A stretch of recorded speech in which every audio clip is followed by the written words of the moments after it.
Another important thing, which is even access to internet or access to remote learning tools at household level does not ensure that children are really using these things, right?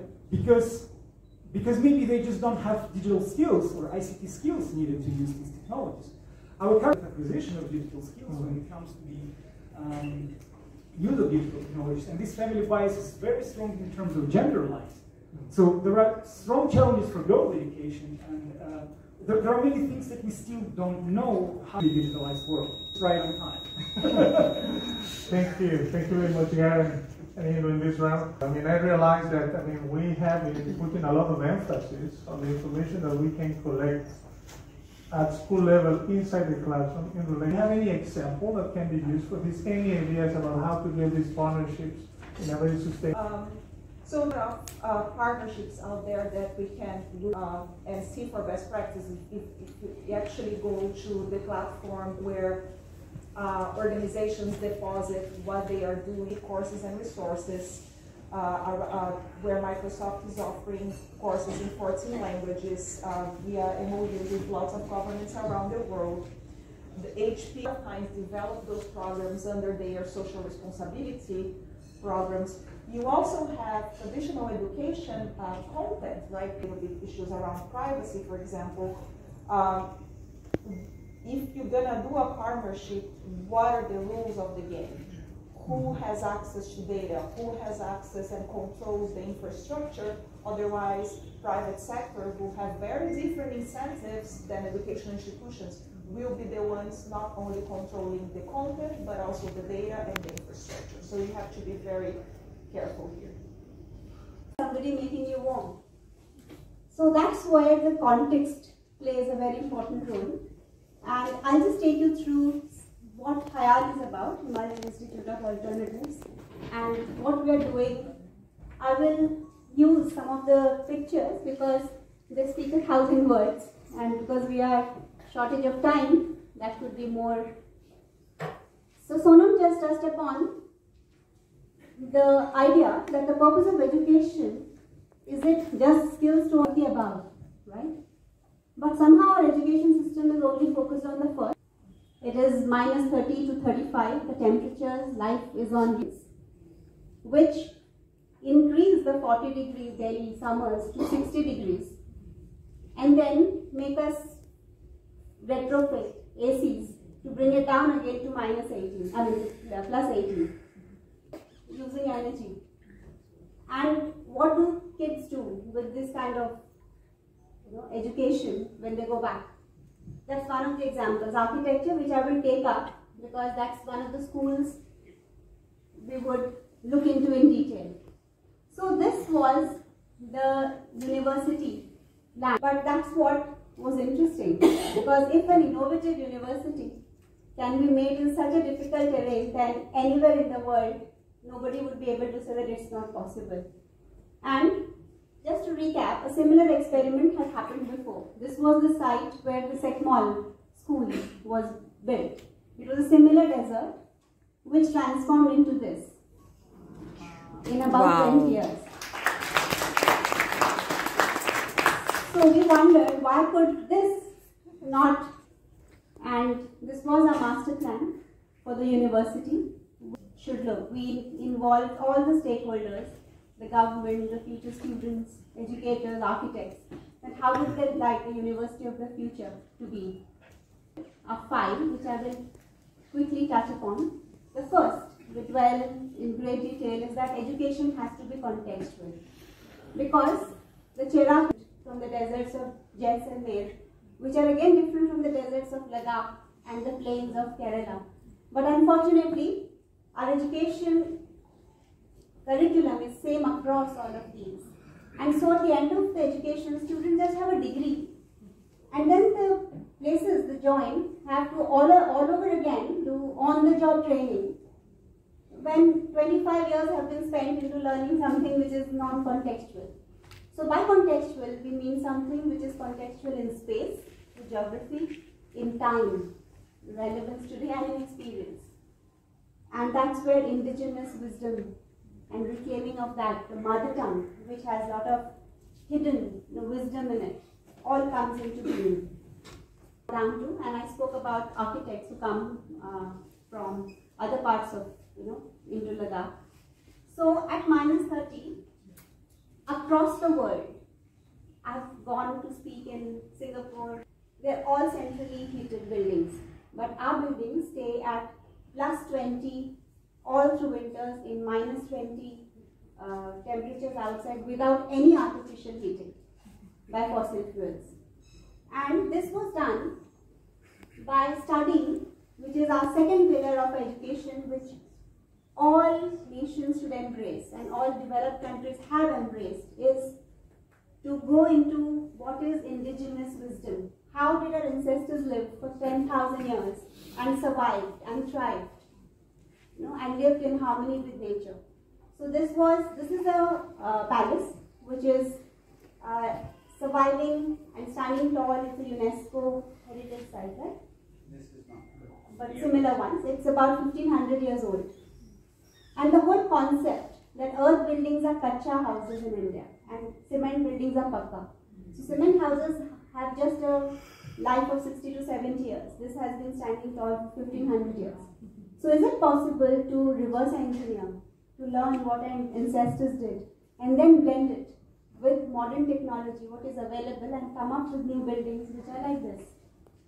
Again, inspired with earth. And so when this was done, it took about 20 years to experiment this with students, and several awards were won because of a new thing that was tried, like the Global Award for Sustainable Architecture and Earth Congress Award in Lyon. And this was the experiment that was carried out using with the students that the same footprint but different materials in all of these 4 buildings. Temperatures were studied, and it was found that when the ambient temperature is this grey line below that you see, most of the heated, the Prime Minister came up with carbon neutral Ladakh. We were ahead of our time by 20 years with these carbon neutral buildings. And finally now we are building it for the Indian Army, who is at the frontiers at -30 temperature. Wow.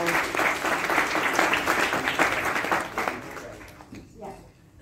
And this is done by use of alternative enterprise arm, because our philosophy is that the students, like the ancient, so Himalayan Institute of Alternatives also works with the ecosystem and changes the way the government works, and through most of its products, using our indigenous wisdom. Third is engaging the students experientially. As I said, they work on these projects on water. So ice coopers, you must be knowing, it's a very famous innovation. Started in one village where the wastewater of winters is stored in artificial cones and glaciers, which melts in spring when the water is needed most. And these are the plants which the whole of Ladakh desert can be converted into green. This was one, and which was the seed fund for the university. From a single village, we stored about 50 to 100 storing. Just like the passive solar building which we are exporting. So from being an importer of technology, from Himalayan Institute we are a net exporter of technology, be it passive solar homes for Central Asia. We were recently in Afghanistan, and artificial glaciers which are now being built in Switzerland, Nepal, Chile, and a lot of Central Asian places, Mongolia, and so on. Even here, the students work and build this in freezing winter. Pillar is transdisciplinary. So I'll give you a case study of Kerala. There is a reality that villages are get large homes that you see here. They have to give up, and there's a loss of homes as well as human. The question we had in front of our students was that, can that valley again become a valley of flowers and a valley of hope? And that is where, in a transdisciplinary, being abandoned, even in Spain. And this year, about 5,000 kilos of zucchini and another 3,000 to 4,000 kilos of And the villagers are so happy. Half of them have already planned to come back. Another half would soon come. National buffet where you bring your best cuisine to the table. And for that, each local area has to celebrate its diversity. Each of those youth have to be empowered by who they are. And that is the fourth pillar. And finally, I'll skip some of these. Recently, the Victoria and Albert Museum, a copy of a coffee in Ladakh. Recently, we were invited to Victoria and Albert Museum. They have allocated us a space this size where they will be showcasing HIAL as the University of the Future as a permanent exhibit. Wow!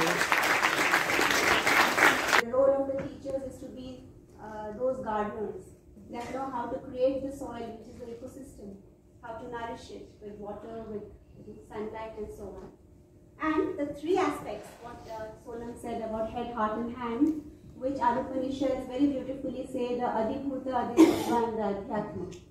You know, Adibhuta is the material nature, and an understanding of that nature and how it works can only happen through contextual education.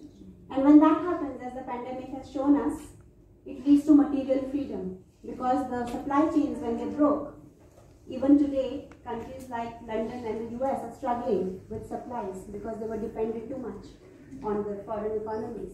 So contextual survival, local futures is the future, and that can only happen through a contextual education, because the forest and the savannas and everything, and which soil is there in Maharashtra and what grows there.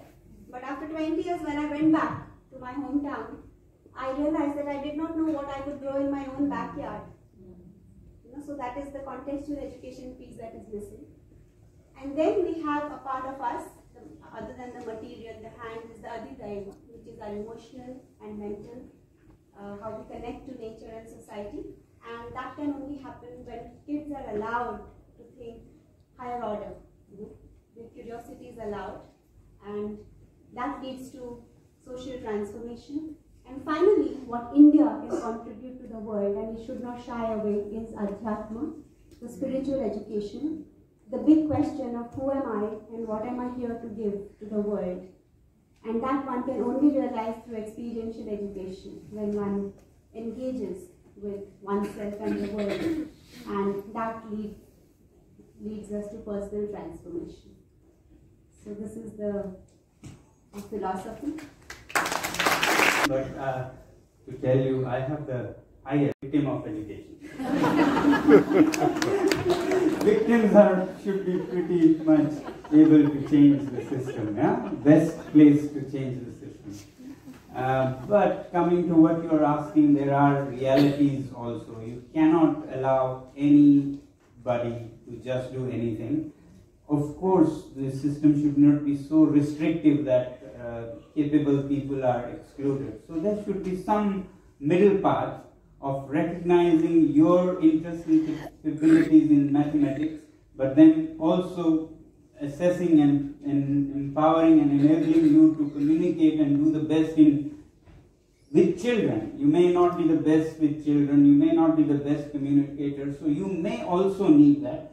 So a very flexible, intelligently loose system which recognizes your abilities and puts you through what you may need on top, and then gives you the same degrees or so with however filling of the gap you need could be an answer. I'm just thinking like that, I don't know, but it should not be just a rigid system which requires even Einstein to go through 6 months of physics to be teaching. Yeah? So he should perhaps need 10 or 20 or however many teachers.